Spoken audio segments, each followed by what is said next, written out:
Hit it. It's Friday, November 4th, 2023, episode 225. I'm Patrick Ceresna.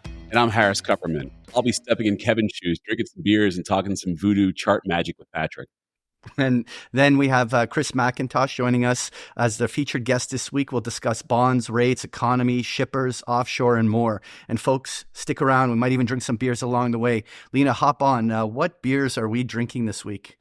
So this week, we are drinking Medalla Light from Puerto Rico, American Light Lager. Puerto Rican beer, Kuppy. How is this? Oh, it's taking a long certifiable shit beer. But I drink a few of these a week. I'm drinking the Tecate Mexican beer, and it's just as bad. So this is this is worse. This is the shit beer week on the Huddle. Anyway. Couldn't get a real sponsor, right? Exactly. All right, Kuppy, why don't you give us some side effects, bud? All right. So nothing in this podcast should be viewed as investment advice. Listeners should consult an investment professional before making any decisions regarding topics mentioned in this show. Side effects of too much Huddle may include natural gas nausea, Powell pivot paranoia, and this is a new one for me, the Kuppy Kool-Aid compulsions. Not sure what that is. I'm not sure, but I'm suffering from them right now. All right. Let's get Chris on the call. Okay, joining us now is Capital Exploits' Chris MacIntosh. Chris, not sure if you know this, but this is the anniversary date of your last appearance on the show back in 2019 when we featured a back-to-back interviews of you and Kuppy. Now we get both of you back for another round, so it's great to have you on the show, bud. What are the odds of that? Wow, okay. very fortuitous. It's great to be back. Yeah, lots have happened. 2 years. Wow. Oh, yeah, no, actually it's been 4. And if it's mathematics. He's had a few beers. Oh, what did you say, 219? Of course, yeah. Well, hey. No worries. So listen, I don't know if you remember what market calls you made back then, but let me refresh you. Now, you and Kevin quite extensively went on about the coming bond bear market. And while I've grinded Kevin for years about being too early on the call, in the end, you guys were spectacularly right. So here we are with an inverted but relatively flat yield curve bumping around 5% across the board. Are you still bearish bonds? Look, we got the bond yields from 1920 to 1950 ran a bull market, right? So that was like 30 odd years. To consider that we've got a bear market or for that's been like 2.5 years. That just doesn't make sense. Like these are long cycle types of environments. So we're only just warming up into this. And if you just take the aggregate numbers, look, I mean, debt's got to be devalued. And that means rates are going to move. And, if rates move, then we're going to have currencies moving violently because most of the debt remains in the fixed against variable costs. If you're like got a dollar denominated world. So we got a whole lot of fun. And it's, a lot of people talk just about debt, but they don't really understand the complexities of the US debt-based system and the repercussions to rates moving. I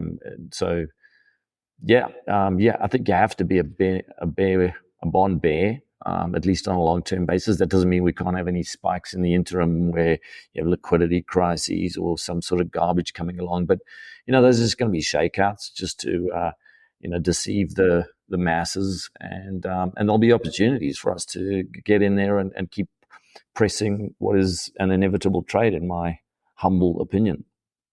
Now, Kuppy, I know that when I saw that meme you put out with Yellen, I think that we all know where you stand on interest rates. But do you think that it still goes immediately lower, or are you just bigger picture bearish like Chris?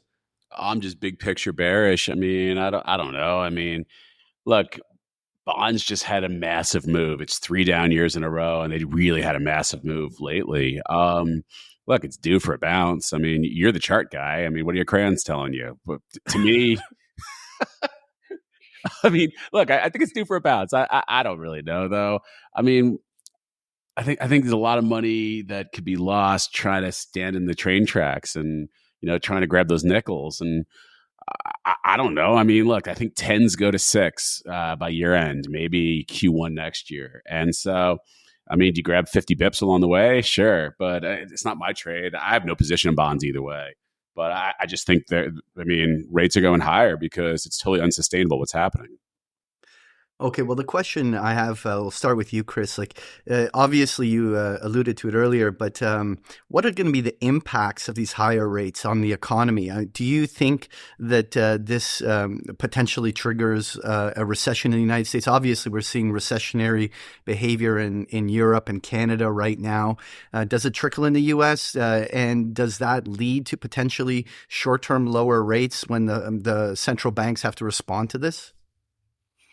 Yeah, so there's a lot of complexity. You mentioned Europe there, so let's just touch on that. I mean, one of the things happening in Europe is actually, which I'd argue is more dominant than simply the interest rate environment and the bond environment. And it's basically the deindustrialization of Europe. You know, the moment that the US, Putin blew up his own pipeline, that's that just kicked off something that is absolutely unbelievable with respect to the deindustrialization of the whole of the European continent. Some are going to fare worse than others, and so that process is well underway, irrespective of any interest rate environment.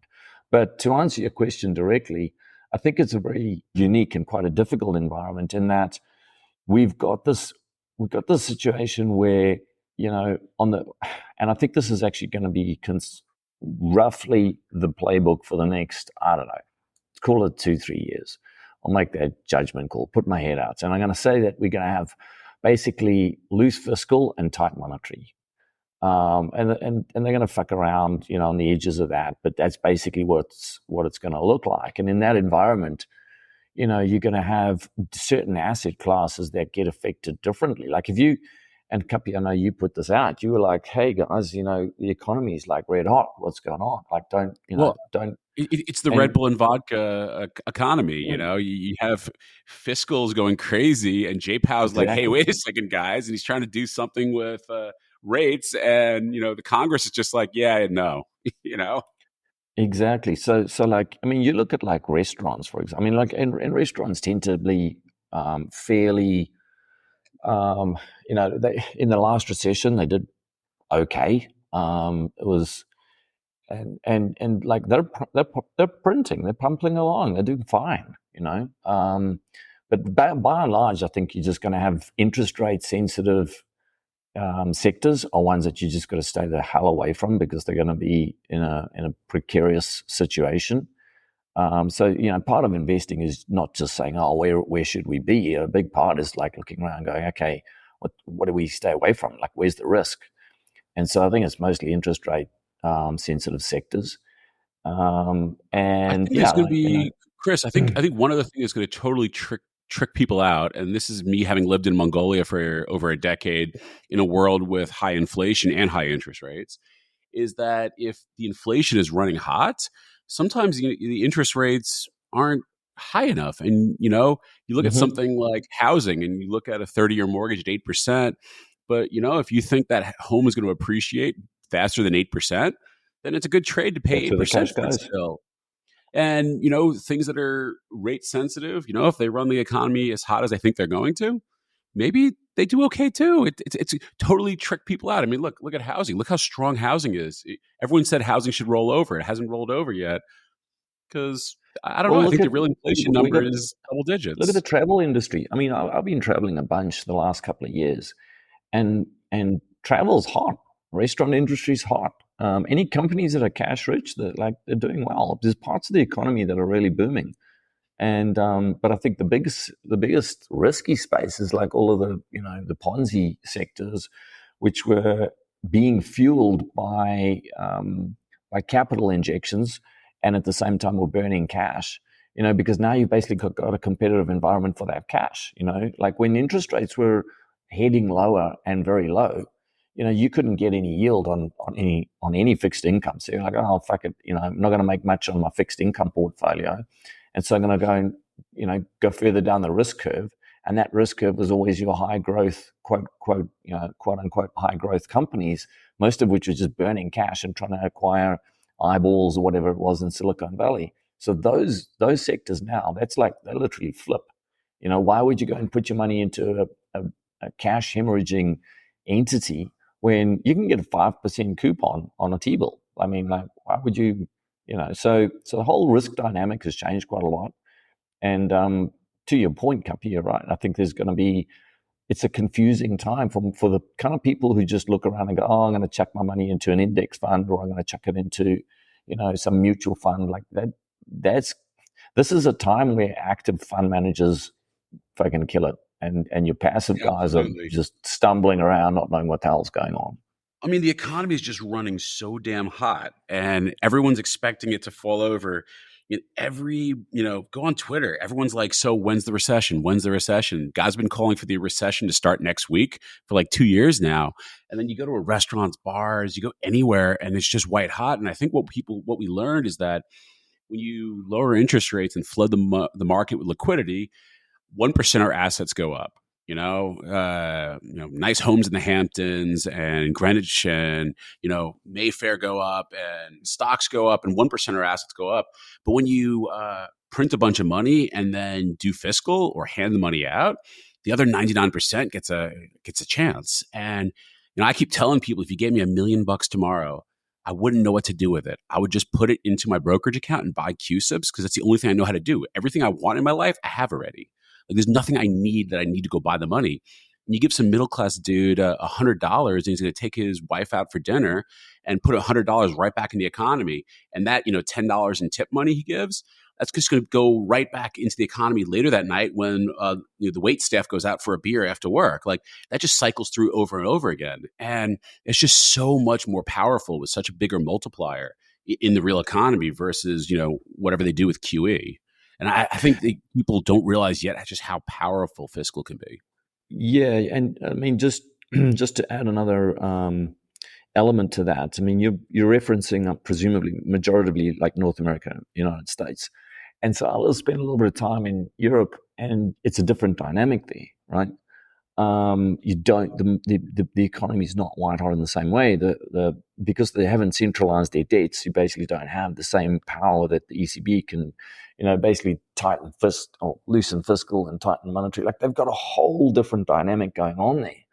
And there's another element that what that's leading to is basically a lot of Europeans leaving. And so what the green morons that are celebrating the demise of German industry, for example, what they don't seem to understand is that the production is actually just moving to other countries with different environmental standards. And so we're also seeing a large part of that, where you're actually getting an influx of people into different jurisdictions, and that in itself is fueling a certain level of demand, whether it be the restaurants, whether it be, and I mean, still you've got this environment where you can't hire workers. There's it's difficult to hire workers in many parts of the United States. And forget in Puerto Rico, it's impossible. Exactly. And so a large part of that is just this flood. I mean, where I am now sitting in Costa Rica, I'm seeing it here. There's a flood of fucking French people coming in, and German.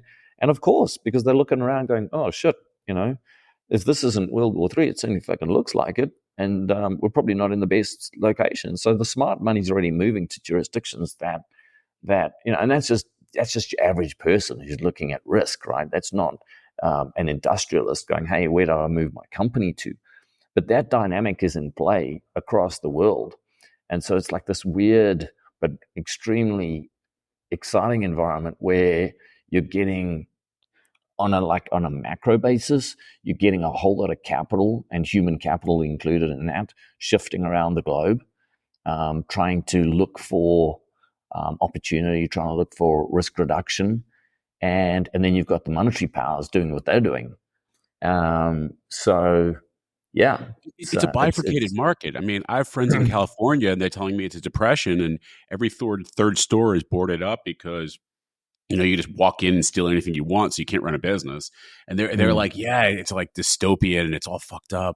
And then, I'm sitting here in Puerto Rico, and you have all these wealthy taxpats coming in.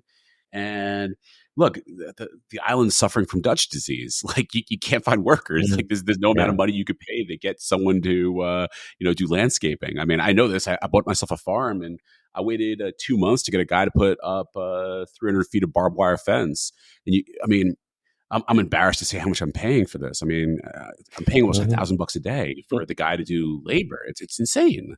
And, it's just for unskilled labor too. And that's the going rate in Puerto Rico now. And, I just think it's crazy to think just how bifurcated the market is and how a guy, if he shows up, this guy's only showing up 3 hours a day. I mean, and that's really good money even in New York. And here it is with, way lower costs for this guy. And, it's just a totally bifurcated market. And like you said, capital's going where it's treated well. And it's creating all this oddness. I mean, I think a lot of what we all read is written by guys sitting in coastal 1%er cities. And they're looking at their cities like slowly melting away as everyone flees to Florida or Texas or like Costa Rica or wherever it is. And they're like, wow, things are all screwed up. And then all their 1%er buddies, be a 1%er for, think about it. You don't really make salary. Everything you do is based on asset appreciation, and assets aren't really appreciating right now. But as a 1%er, so on one side, your net worth isn't going up. It's probably going down.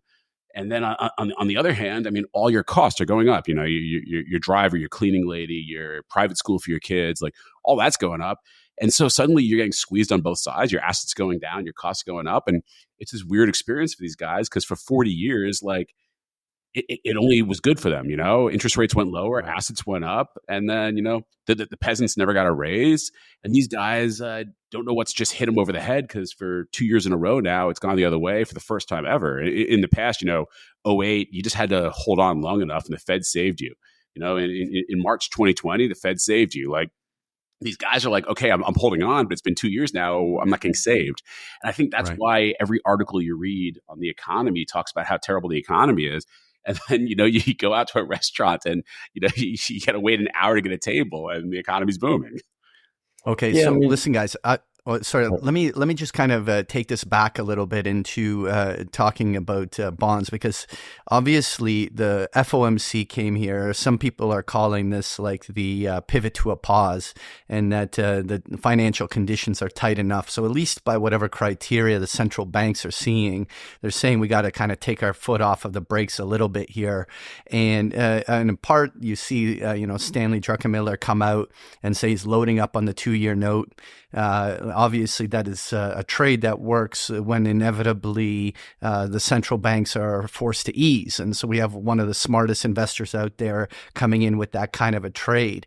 I mean, how do you guys take that? Is that at least from a part of the cycle? I mean, I get that the long bond and where interest rates are going over the next couple of years, but over the most immediate term, do you guys think Stanley's on the right track? And is the Fed really done? What's your take on all this, Chris? Stanley's still short the long end, so it's a pair trade. He's playing part of the curve, so keep that in mind. He's short a lot of the long end. No, I think he's wrong. I don't think the Fed cuts at all. Unless we lose a large, money center bank or, a large country blows up, which very possible because they're all insolvent. No, I don't think the Fed's cutting. I think the Fed's out there doing 50s and 100s 12 to 18 months from now as they're chasing inflation again. And Chris, how about you? Well, I'm going to probably piss off Kevin now because I'm going to delve into a little bit of the sort of geopolitics and I don't really want to mention World War III, but World War III. And it's in such an environment. Look, the United States has got certain weapons. And one of the weapons, the most powerful weapon that they've got is the dollar. And if you look around the world and you look at how capital markets are structured, basically you got like roughly 90% of all offshore trade is dollar-based trade. So now if you're the Fed and you raise rates, and look, I know people are going, no, the Fed's like, it's not the government and whatever. It doesn't matter. Look, it's about dominance. And so in that world of dominance, when you're raising rates, you've got a certain level of capability to kind of pull it back and raise and muck around with fiscal, muck around with monetary, all that kind of stuff. But external to that, especially in emerging markets, you're very, very vulnerable. And like I said, you've got fixed debts and you've got variable costs. And so that's where you get massive currency moves. And so my colleague Lynn Alden's, I think she's correct when she talks about debt, and she says, debt burdens lead to wars and wars lead to debt burdens. And in both environments, the bankers get rich. That's what happens, right? And so we've got the ingredients in place for that. So you look at that, when I look at it from that sort of scenario, I'm like, yeah, you just keep raising. Like, you might domestically kind of have some problems, but no, there's a bigger picture at hand. And if you can try and manipulate and control larger swathes of the global economy, you're going to fucking do that, right? You can afford to lose some pawns to keep your knights and your bishops. So, we've got, I think people need to understand this. Americans tend to look at things very much from a US-centric perspective, and that's been largely all that's required for, ever since basically World War II. But that entire world is changing quite rapidly right now. And so I think to some extent all bets are off, just purely looking at the Fed's moves with respect to the US economy. So I'm not going to sit here and argue with Stan. I mean, he's a legendary trader. But I don't have a particular trade in this because I don't want to be I'm not a trader. I'm a long-term investor. And so I tend to just look at it and say, you know what, that's probably mostly just noise within a longer-term cycle. And that longer-term cycle is that the debts are unpayable. We're going to have to go higher. That's it. And then you add the geopolitical side of things, which is that, hey, this is something that can be weaponized and is almost far more powerful than any missile will ever be. We've just got a number of ingredients that lead to certain probabilities. And I certainly don't want to be on the wrong side of those probabilities because they are the kind that you only get once in a lifetime, if that. So it's a lot of investing is risk reduction, right? And it's like where do you not want to be? Right. And then synthetically, how do you play that for asymmetry if it is to be true? Sometimes it's like, okay, you'll take a trade if it's a 1 to 5 trade, but your probability can be 50%. That's still a fucking awesome trade, right? So you can sit there and go, do you think this happens? I'm like, yeah, it's a coin toss. But if it does happen and I make 5 times my money, and if it doesn't happen, I'm like, I'll lose, 10, 20%. It's like, I'm in it all day long. So I can't view it from that perspective. All right. Well, listen, I want to keep the interview going by changing up some topics I wanted to cover. But before we get to commodities, I wanted to pick both your brains on shipping.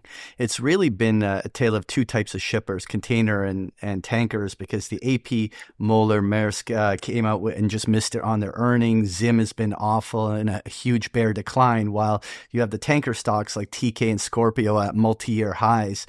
So, Chris, we'll start with you. What's your take on what's going on? And more importantly, is the shipping area investable right now? Yeah, I mean, look, I don't want to pat myself on the back, but I want to pat myself on the back because that's kind of just where we've been sitting. It's like, there's supply constraints in the industry, in the tanker side. Containers don't have the same issues. We still, and it's weird, like on the tanker side of things, because it's kind of tied to, well, not kind of, it is tied to the fossil fuel industry. We've got this dynamic whereby Wall Street are still entirely concerned about having the diversity meetings and understanding their new pronouns, and they don't really want to be financing anything that's related to the devil incarnate, which could be shipping of fossil fuels. And so there's nobody wants to finance this stuff. It's a very capital-intensive type of business or sector. And then, of course, you've kind of got the fact that moving the stuff around the world in an environment where where the supply chains are under pressure adds a premium. Like it's perfect scenario, and that's without having the idea that you might want to actually store energy, right? Which basically is what you would want to do going into a geopolitically fractious conflict environment, right? You're going to hoard. And we haven't really seen that yet. So based on all of those things, I remain a holder of the tankers.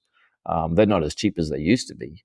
But it's so for us, it's a bit of a lessened position. We don't have the same weightings in that. We've kind of shifted weightings more into like kind of offshore and some of the more esoteric stuff in the offshore space. But I'm certainly not bearish, and I want to still have chips on the table with respect to that. Container ships now are like the super cheap. You know, you talk about Zim, like you just kind of take the basic metrics on it. It's like I feel like we might be a little bit early, but it's certainly getting a lot more interesting. But I think we still look. I want to see bankruptcies. I want to see M&A, like, you know, because you get M&A at the top of the cycle and the bottom of the cycle, and so I kind of want to see that bottom M&A process taking out, where you just got bankruptcies and then guys start swallowing up some of the, you know, the leveraged players. So I think it's, yeah, I don't know. What's your thoughts on it, Kuppy? Yeah, I think you hit on the key ones. I mean, look, they built a ton of container ships, and there's a glut. And the only way you fix the glut is by scrapping a lot of vessels, and it's going to be really, really miserable and painful for a long period of time until they scrap them.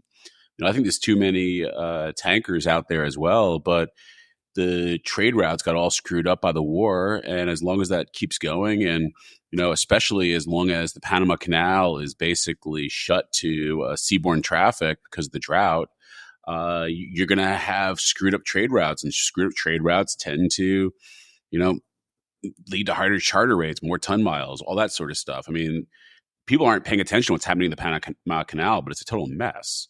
Well, you know, when it the comes other to shipping, element to that, the other Pardon? element to that is if you look at, you got the Suez and you've got the Gulf, like both of those looking kind of like problematic. Like if you were just to hedge that, you know, geopolitical risk, it's like, how do you hedge it? Well, you hedge it with fucking tankers. So yeah.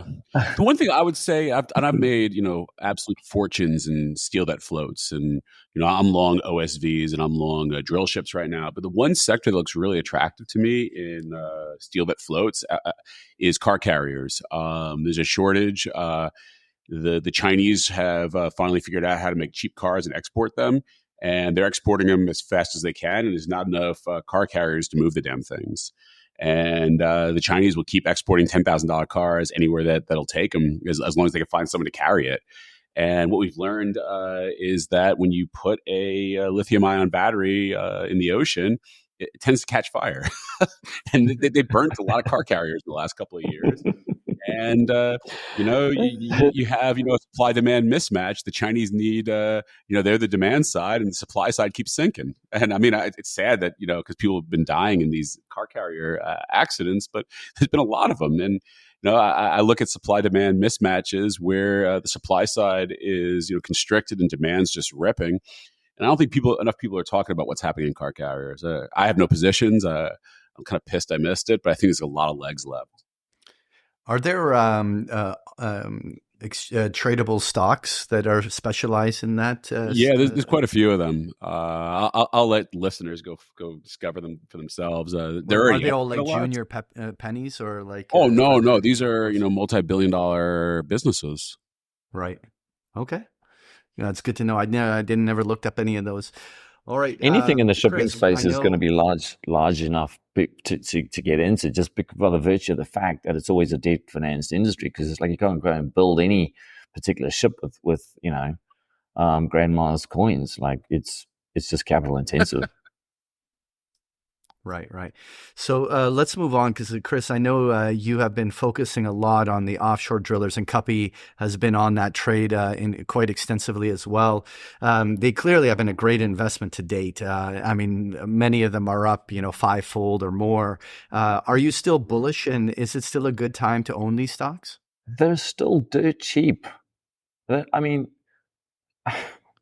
they're still dirt cheap. I don't know what else to say. And then when you look at the fact that I don't think this round of the cycle that we're going to have shale like bailing anybody out, which is what it did in the last cycle. That's now seems to be evident. And look, shale's going to do well. I'm not bearish shale at all. I'm just saying that shale is not going to do what shale did last time. And if that's true, then we've got a shortage and we've got a problem. And then if you run across where we're going to get it from, basically in the last highs, like back in the sort of 2012 through 14 kind of phase, there was a shitload of money went into everything, including offshore. And what's interesting is that the dynamic that took place there was that they found a whole lot of stuff, right? It's actually just sitting on the shelf. So the metrics, the financial models for this stuff have already been built.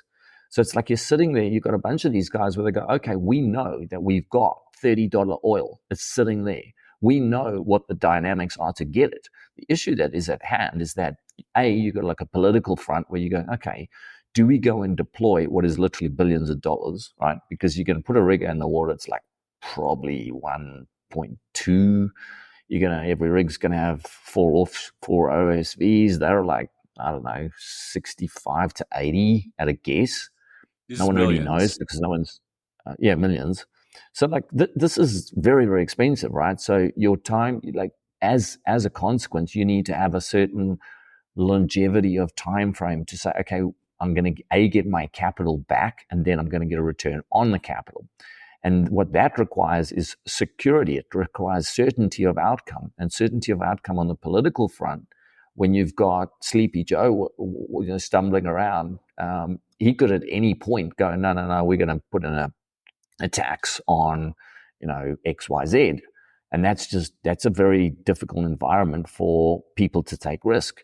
And so we're just seeing, and of course, as I referred to before, we've still got your cowards in Wall Street who are wearing their high heels and trying to figure out what their new pronouns are, so they don't want to finance these things. So there's a whole lot of restrictions taking place, which just keep building momentum. Now, add to that the component which we began this discussion with, which is interest rates. Increasingly the market's understanding that it's not a short-term environment of interest rate moves. So when you're looking out, it's not a matter of saying, okay, the interest rate is X right now. It's a matter of saying, okay, what's the interest rate going to be over a financing of something like a rig over a 30-year time frame? And you're no longer looking at a lower for longer environment. You're looking at a higher for longer environment. So your entire models that you build suddenly start looking very, very different. And so there's a certain amount there where you're going, okay, in order for this to actually, work, we're going to have to actually finance, build into our metrics a much, much higher cost of capital. And hence we need a higher cost of ultimate underlying, oil or gas or whatever it is. And so there's basically multiple different cost components and risk components to the energy space and the offshore space in particular, which basically are leading to a situation where there's just nothing really happening. At the same time, the guys that are in the space are just, they have sucked up most of the market, all of the market, and they're just going to print money. So it's, I liken it a little bit to the tobacco industry, which when you remember when they actually found out that tobacco kills and causes cancer, and then they were like, okay, none of these guys can advertise and everything else, and so everyone was like, oh, we're going to be bearish on tobacco stocks, and everybody sold them. But what was interesting was like, by putting legislature into place, which disincentivized tobacco production, it meant that the existing companies just had a fantastic moat built around them. And we've got a similar dynamic that's taken place in the offshore space. So you've got literally a moat around these guys, because who right now in North America is going to go out and go, oh, I want to build a new company doing this? And even if you wanted to, who's going to finance it? No. So they're not going to add any more of this equipment, okay? Existing equipment, what you see is what you get. I like to think of it like being like Cuba, like in 1959, everything ended, and like that pink Chevy that they have, that all the tourists, go around in, the convertible. Like what you see is what you get, and they're just going to buff it and repaint it, and that thing will be going for another 100 years because they're not getting any new cars into Havana. And I think that's what's going to happen with all of this equipment. And I can't believe this stuff trades at 5 to 10 cents on replacement cost, where, I think they're going to earn 30-40% on their capital based on replacement cost. So, if it costs $1.2 billion to build a new 7th gen, drill ship, I think they're going to make $300 million cash flow a year. And the amazing thing is you could buy this piece of equipment for less than $100 million. Exactly. You're buying it for 1/3 of cash flow. Like, I don't know why you wouldn't go out there and buy as much as you can. I mean, I have. There's another dynamic Yeah, look, I mean, full disclosure, we're balls to the wall, deep in this stuff. Yes, me too. So, like, and I'm going to hurt if I'm wrong, but you've got to also think about the fact that these companies, like, what are they going to do with the cash flow? I think they're just going to keep there's two things they can do with the money, right? They can just reduce debt, and a whole lot of them have almost got no or little debt, right? So they can do that, or they can just dividend that money back to shareholders, because the shareholders still are risk averse, right? So they don't want to go out and drill more or doing anything else like that. They're not going to add any more equipment. I think you're also going to see a lot more consolidation. And when these guys consolidate, it just leads to better, economies of scale, synergy, and better pricing, quite honestly, because, Exxon can't go out to 10 guys and play them off each other if there's only 3 guys left. I don't see anyone in, U.S. antitrust caring what happens in the oil field. You guys in the oil sector want to do something with oil? Who cares? We're going to be, running the economy on unicorn farts in 10 years. Like, you guys do your oil stuff. We don't really care. And I think you're going to see a lot more consolidation. But the interesting thing, just to touch on that with respect to the consolidation, and I agree with you. And by the way, we've just seen it with Exxon taking out Pioneer. And so it's the dynamic that's taking place there is that it's a consolidation, but you're not adding any supply. There's no aggregate supply increased. It's just moving shit on the chessboard. It's decreasing. I think you're still going to see a bunch of older vessels that have been stacked since like 20. Look at like Transocean. They got all these vessels. Some of them have been stacked since 2016. On the earnings call, guys were asking them, "Hey, when are you bringing these things out?" And they're like, "Yeah, we're thinking about it. We're doing studies." Like, they didn't want to say that it would cost $400 or $500 million to reactivate this vessel, and they're not going to reactivate it. Like, the return on capital is no good. And if you let it sit there rusting away for 2 or 3 more years, then it's going to be $600 or $700 million to reactivate, plus inflation, plus like there's no parts. No one builds parts for this stuff anymore. These things aren't going to be reactivated. Like, I think Transocean is going to lose 5 rigs that are just going to be scrapped. I mean, they dumped a bunch on Dolphin, and Dolphin doesn't know what to do with them either. Like, I think you're going to see the overall fleet size keep contracting. I like I'm going to steal that. I like your whole analogy with Cuba, because that's basically what it is. I stole that from someone else. It's not original. Well, it's funny, I grew up in Africa, and it's like one of the things that you see in Africa, of course. And this comes down to my argument of like inflation versus deflation, largely. You never get deflation, right? You wander around there, and it's like it's not because there's a productive economy. You get the very opposite, right? You get a shitty economy where you've got like difficulty in getting spark plugs, you name it, higher levels of bureaucracy, and at the same time you don't have deflation. And I think that's broadly quite a good template for people to kind of understand what the world's looking like on a broad basis. It's stagflation, basically. It's a shitty, stagnant economy with rising costs of the goods and services that you actually need. Yes, right. It's structural. Right. Yeah. All right. So, guys, let's move on. And I want to move on to commodities. And, Chris, I'm going to make it open-ended in a sense, because I know that Kuppy's going to have a lot to say on uranium. Maybe nothing new, but because you've been on the show just a month ago. But what commodity themes are you watching? Like, are you into the energy story beyond offshore? Just buy the whole periodic table. It's all going up. Now, what's your thoughts on commodities? What's on your focus? Well, if you want to basically, the last 20 odd years, one of the best, or the best sector to invest in was tobacco stocks, right? Because tobacco stocks got a moat put around them when people decided that, yes, it was potentially one of these things that kills you, but no one really cared if you were Asian, so they carried on buying tobacco, and there was no competition, and so you didn't have any additional supply coming on stream. And if you'd invested in those stocks when everybody lost their mind about them and you compounded the dividends, congratulations, you just invested in the best sector for the last 20 odd years. I think that's basically where coal sits today. So there is a moat built around it because we have all these woke twats running around trying to run the world on things that don't work. And at the same time, if you go back and you look at the stats from last year, it was 35% of global energy still came from coal.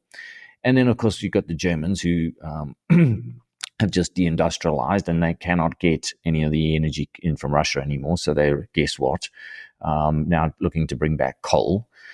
So you've got it, and you've just got underlying demand. I mean, the Indians don't care, the Chinese don't care, the Russians, like, when the Western world says, the global alliance, they're basically talking about something that is, probably about 10% of the global population.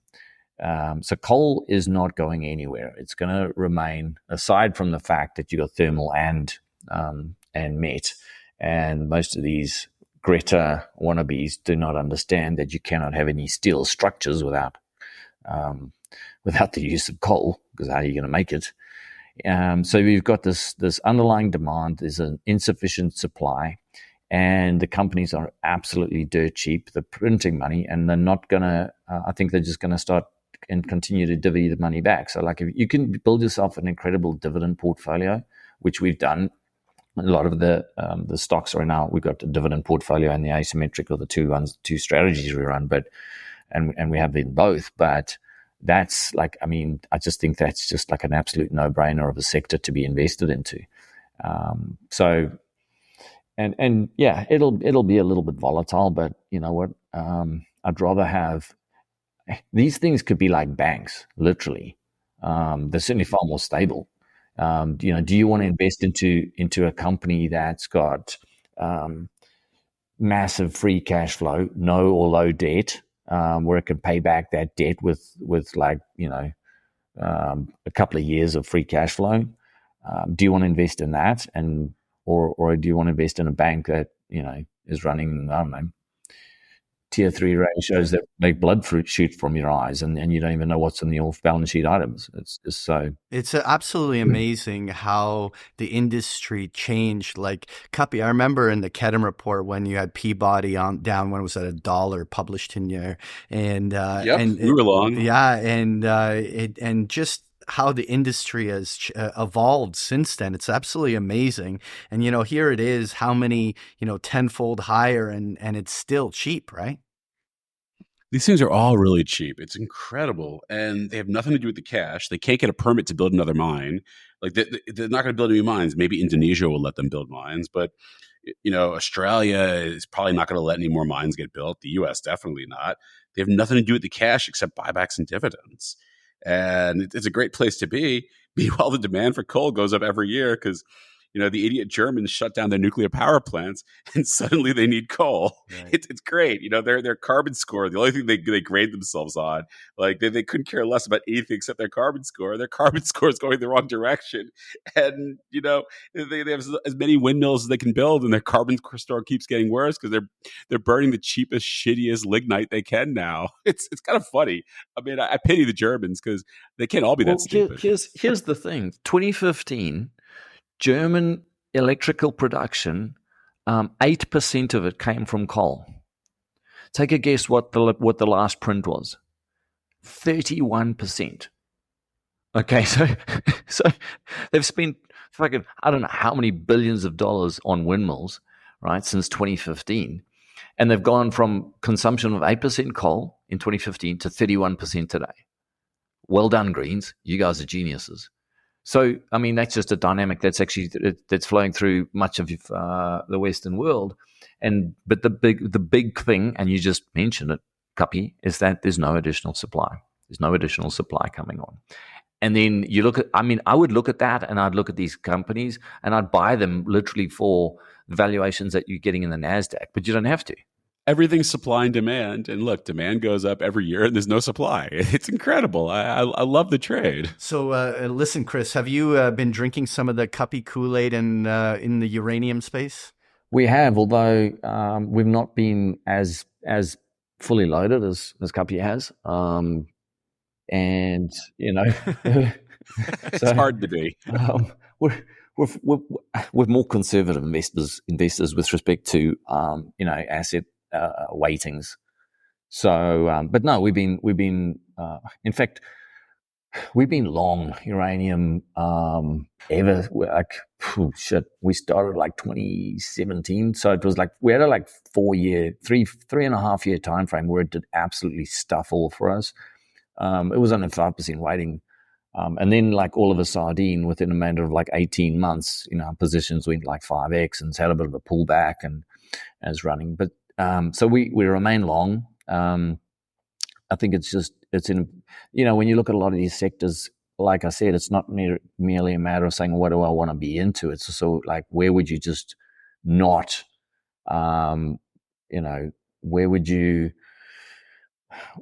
like, when I look at it, I go, where would you not want to be short? Like, if you say, Right. okay, I refuse to be short something, then by definition, you should probably look at it and be like, oh, that's maybe a long, right? And so when I look at things like uranium and then I'm like, you cannot be short that. You're an absolute idiot if you're going to be short that. And so then it's just a matter of, okay, how do you weight that position? And what are the dynamics of the market and so on and so forth. So, we remain bullish on uranium. And again, uranium is a supply issue. Like, ultimately, I don't think there's a shortage of uranium, but there's certainly an issue with respect to supply. And then what people don't realize as well is that uranium is only so good as the enriched stuff. And guess what? There's only a few places that are enriching it, and they're not all that friendly. So you've got a whole lot of that could easily get weaponized, like in a heartbeat, and it hasn't yet. Right. Exactly. So again, you look at it and you go, okay, what's the probability of that happening? What is the price of the asset that I'm paying now? In other words, like an insurance policy. It's like having $1 million house, right?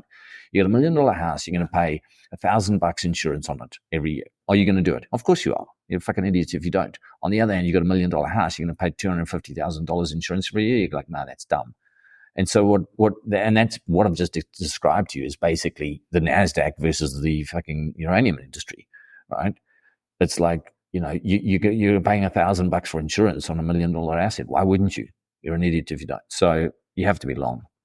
All right. Well, listen, Chris, before we let you go, Kevin always asks the guests 5 questions. So I'm going to give it a go and get some answers from you. He loves to ask the question, what's your favorite investment book? Do you have one to share? I don't have a favorite one, but I would say this, as I read a ton of them. And I would say in the initial phases when I was young and stupid, I used to actually read investment books. Now I don't really read investment books. What I read and what I find more interesting and I think is far more valuable are anything on psychology, human behavior. And then I would also read a lot of accounts of historical events and just keeping in mind that the winners write their history books. And much of the history that we learn is biased accordingly. So you got to read between the lines, but you combine the two and that's it. All right, perfect. So number 2, are great traders born or made? I think this is the same as business, sports, anything. Genetics plays a role. A midget's never going to become an Olympic sprinter, but on an average or an above average person with dedication, drive, and disciplines, it's certainly going to compete a genetically gifted lazy fuck. So I think it's always worth focusing on being disciplined more than anything else. And that's it, really. So yes, there are genetically gifted people who are just going to be killers. But that doesn't mean that, you can be genetically gifted and lazy fuck and you're not going to go anywhere. So. All right. So Don Cox used to say that you shouldn't invest in what is on page 1 today, but what is on page 16 on its way to page 1 tomorrow. Do you have any trades that you feel would get the Don Cox seal of approval? Okay. Both market it makes me think of things that are both market driven and geographical. So I'll provide 2 answers. One, markets, we've just discussed basically, the broad situation there, and you basically got to be long commodities and energy in particular. But another dynamic that's in play is the collapse of freedom in the West. And I hate to say this, but when I look at it from that perspective, there's certain parts of the world whereby there is no political freedom, but there is relative freedoms with respect to economics. And I think, and I believe, and I'm watching it take place, that the capital is going to shift to those places. And that's a dynamic that nobody's been thinking of or looking at or investing for, because the West has been the West for so long that no one can conceive of it ever looking any different to that. And I think over the course of the next few years, that's going to become dramatically evident to people. And so it's a geographical shift. All right. So the next question, Byron Ween used to do his top surprises for next year, and he defined the surprise as something the market is assigned less than a 1/3 chance of happening, but he thinks has a better than a 50-50 chance of actually happening. Do you have a Ween surprise for next year? I think it's probably the dollar, and we alluded to this before with respect to interest rates and the weaponization of interest rates via the dollar mechanism. There's a lot of bearishness. Everyone's like, oh, the dollar's going to die and this and that and everything. I think the dollar dies by rocketing higher, and ultimately forcing other nations and interested parties to have to adopt some other system. But getting there is going to be incredibly painful, and I think it actually involves the dollar going much, much higher. You start increasing interest rates when emerging markets and that can't manage that. They have to scramble for dollars to try and service that debt. They have to. It's like, so that is, I think, my Byron Ween surprise really. And look, it's not really that much of a surprise. You've been drinking too much milkshake. Well, yeah. Well, look, it's already been in play, but if you kind of take off your financial hats and you just look at it from a historical perspective and you look at it as power and money, then it makes perfect sense. All right. So what advice would you give a young person starting in the business today? Find a mentor. Find mentors. Be humble. Question everything. I think most of what we learn at school and university and everything else is just textbook. Nothing beats being involved on the coalface. That and understanding our psychology, like that, you can go and you can sit and you can read about stuff. But the dynamic of actually just learning the ropes of something is finding a mentor. And I think that's actually a lot easier to do than most people think, because when you find people who are good at what they do, they love what they do, they're very willing to share. So that's what I would do. That's what I've been trying to tell my kids to do, because they're now kind of, getting to that age where, at that age. Well, Chris, thank you so much for joining us. Before I let you go, tell us a little bit about your fund, your site, and where people can find out more about you. Okay. Well, we've got a publication business which sits on the back of our asset management company. So you can go and send me all your money there if you want. That's capitalist exploits. And we've got a publication there which is just it's kind of was notes to clients, and it's now formed something kind of a little bit different. And each week I sit down and put down thoughts, and we'll end up publishing them. And every time I do it, I'm like, holy shit, you'll end up coming up with like 30, 40, 50 pages of stuff, but there's just a lot going on. So anyway, so that's that. And then the asset management side of things is Glenorchy Capital. So you can find us at glenorchycapital.net. And so that's, I don't like to be elitist, but basically it's for rich people to come and also give us their money. So if you're rich, you can come there, and if you're not as rich, you can go to the other place. Then just subscribe. Well, where can they find you on Twitter? What's my Twitter handle? Capex something. Hang on, I'll see if I can. Just type in Chris MacIntosh in the search. I think it's Capex something. I think it's capex.exp or something. Oh man, I'm a genius at it. Need another bit. All right, I'll tell you what. We'll include you're the really link doing this marketing thing. and Wow. put it on the page. How's that? It's capitalist exp. There you go. All right, I'm just Chris. some Well, new today. thanks for joining us. We look forward to having you back on the show in the future, bud. It's been fun, guys. All the best. All right, cheers. It's great to chat. It's been a while. It has, yeah. All right. Enjoy your beers, gents. Catch you on the other side. Thanks, mate. I'm excited to talk with the Lord of Crayons. Fantastic, Kuppy. Let's talk some charts, buddy. Let's start off by just quickly reviewing the top 3 things we were watching last week. We were watching the PMIs, which continue to show, the economy is weak, but on the PMI front, but it's not getting worse at this stage. Some of those came in a little bit higher, not really market movers. The jobs numbers, though, that came out this morning, that just obviously weak jobs numbers, but it fueled the market higher. And obviously, they're looking at the fact that the weakening jobs will keep the Fed more likely or not in this pause mode and put less pressure on the markets. But certainly interesting to see whether or not that trend continues or whether it was just a one-day reaction. Do you have an opinion on that? I mean, the jobs number is still good. I mean, there's no unemployment. Everyone who wants a job can get 1, 2, or 5 of them. So, I mean, you can't add any more jobs. They ran out of humans. It is what it is. The economy is really, really strong. Well, there you go. And nonetheless, number one was central bank and monetary policy, as all the central banks were up to bat. I think the interesting one, we'll look up at the chart, is Bank of Japan. But it's a lost cause. They just don't care. Yeah. They're going to send the yen to 500. Exactly. And the FOMC, obviously, Powell, at least the interpretation is that he's slowly tilting dovish on there. Do you think they're done for a while? Yeah, they're going to take a little pause, and then I think inflation starts accelerating, and then they have their oh shit moment. They don't know what to do.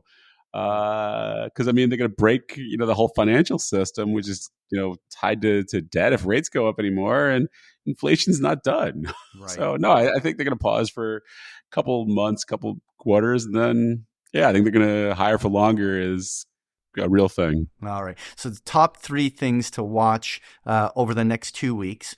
Retail sales is going to be one thing. I'm looking to see whether the risk on for assets is really going to follow through. We were very oversold. I want to actually pull up some charts on this in a moment. And the question is the kind of sell cycle of the markets going to take a break for the rest of the year? Maybe we have these kind of low vol Christmas conditions.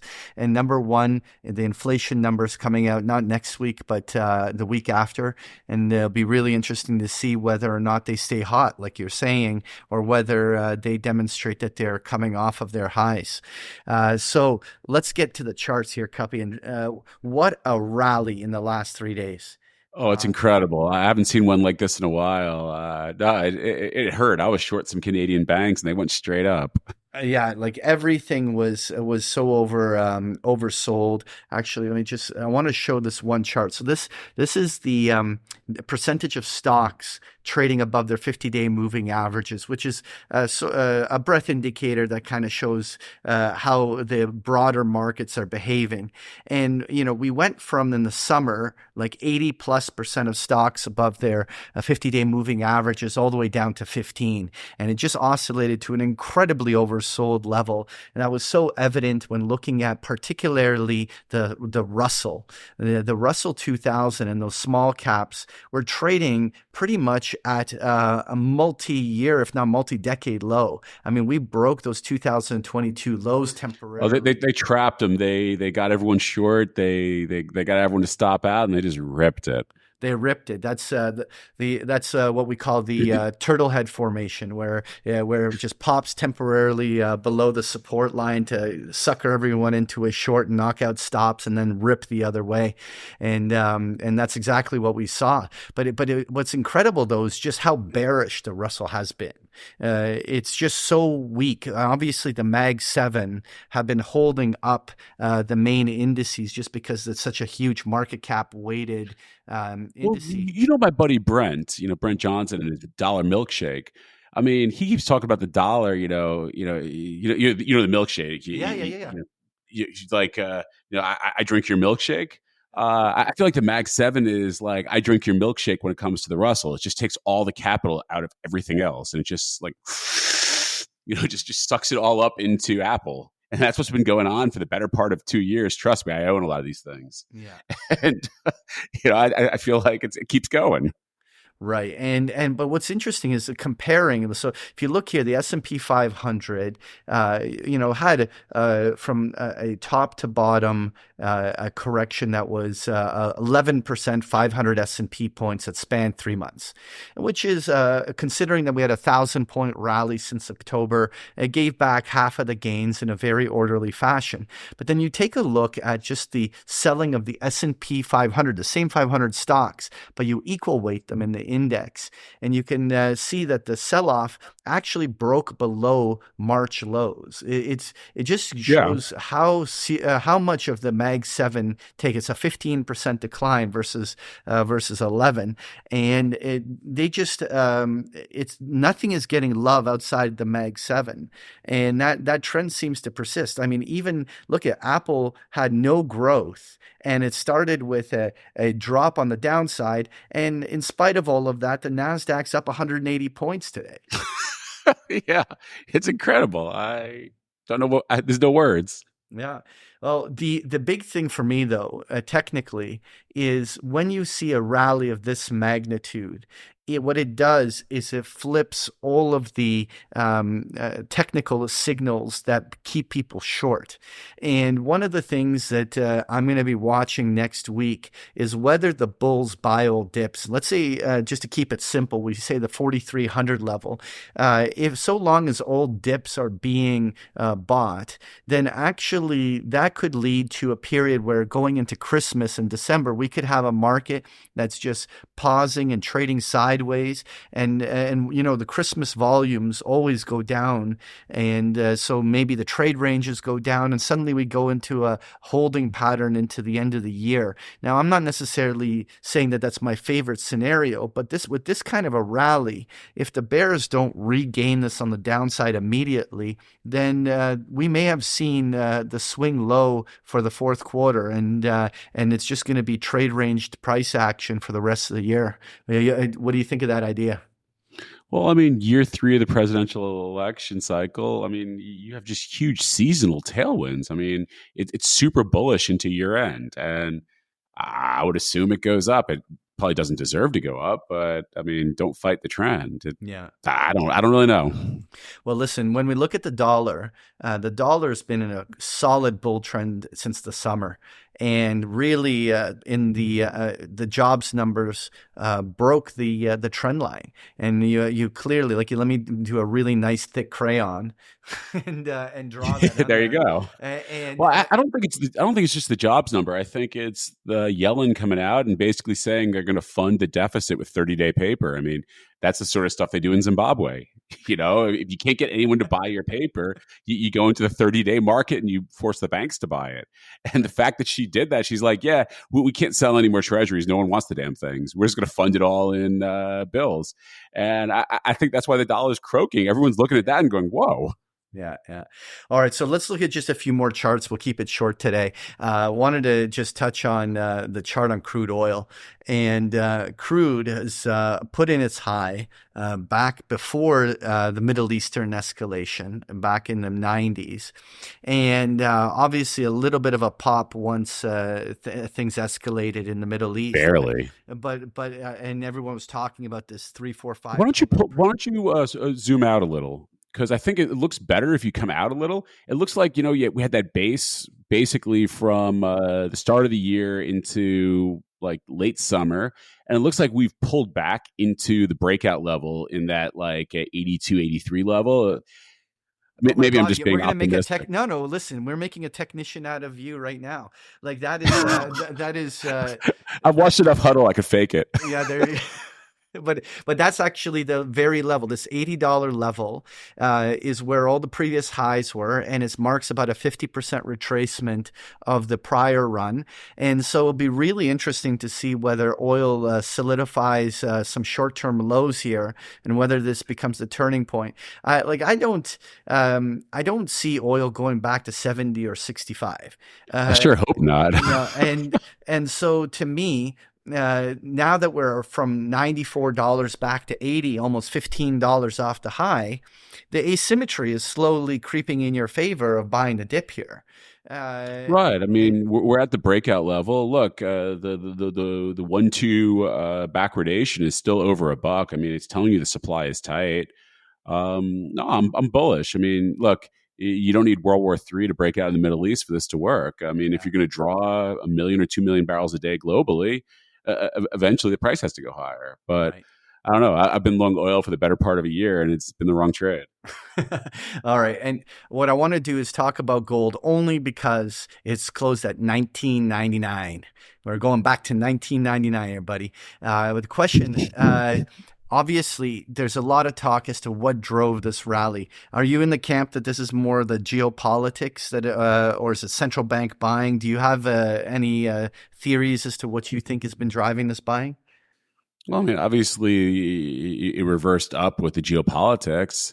There's been a lot of central bank buying offset by U.S. retail selling. I mean, look at all the ETFs. They've been just disgorging metal all year. And the central banks are buying it all, and the foreigners are buying it all. Look, I think it's going a lot higher. There's no such thing as a triple top. And I tend to think it's going to go higher. Maybe, it needs a pullback just to, test everyone and screw with people. But I think we're going much higher in gold. So remember, like if you're going to fund the government deficit with a 30-day paper, like it means you have something systemically wrong in your economy. And, if you look at the history of countries that have done that, the people in those countries were very smart to buy gold. yeah. I think the smart people in America will buy gold. Now, what's your take though? Obviously, you're giving a bullish thesis on gold, but you don't talk too much about gold miners. Obviously, it's a much messier. Oh, business. they're terrible. Yeah, but the thing is, if gold starts advancing, well, at what point do gold miners come into play? What price Never. would you? Okay, just never. Said, all right, moving on. Never. we actually have a lot of gold exposure. We found a kind of idiosyncratic way to play it. I don't want to talk about it yet because I'm still buying, but no, we actually made gold a very large position. It's our fourth largest position. But no, you don't buy the miners. There's other things to buy. Right. So I wanted to just touch on the US dollar yen, and maybe we'll touch on one or two more things. But what was interesting is that on after the Bank of Japan pops and rips almost to 152 on the upside. Yeah, they stopped me out and gave it all back. And so we have a scenario here where, with the dollar reversing, maybe so the dollar rising in my mind has been the driver of stress on risk assets. And so the whole markets, it doesn't matter where you were, everything was under pressure during a period where the dollar was rising. So if the dollar here pauses, and then we're not talking about change of major primary trends, but let's say the dollar spends the next couple of months just backfilling and consolidating the recent strength, maybe that actually is the tailwind for risk assets. And that's why it was number 2 on my things to watch, because I think that if the dollar is put in its short-term high, then maybe that's what allows that risk-on impulse. What do you think of that? Yeah, I mean, I think a lot of assets, especially oil, should do really well if the dollar weakens. I mean, look, I think the yen is something that's really important to watch. About once a decade, the yen has like a 10 or 15 figure move, and it tends to blow up everything in the galaxy because the yen's always the funding currency for like every risk trade. It's a 2-leg trade, and one leg is risk, and the other leg is yen to fund it. Right. And I tend to think, you could draw a trend line there, Patrick. Like if it breaks below that trend line, it's in the 148, 149 area. Like I would even make it steeper. But I tend to think that you're going to have a risk off. I mean, there's all sorts of weird currencies that are paired against yen because you get a nice carry. Like pull up yen Mexico. Like I think all these things, they're all going to break at the same time. You could have just some crazy risk off moment. I've been trying to trade that. I keep getting chopped away, but I tend to think that given how many guys have carry on yen, there's going to be eventually a big unwind, a 15-figure day. All right. Well, let's wrap it up with the last chart, touching on Sprott physical uranium. How could we my baby. have you on and just have a quick peek? Actually, zoom out a little more on that. Like it's the most textbook breakout chart. It's beautiful.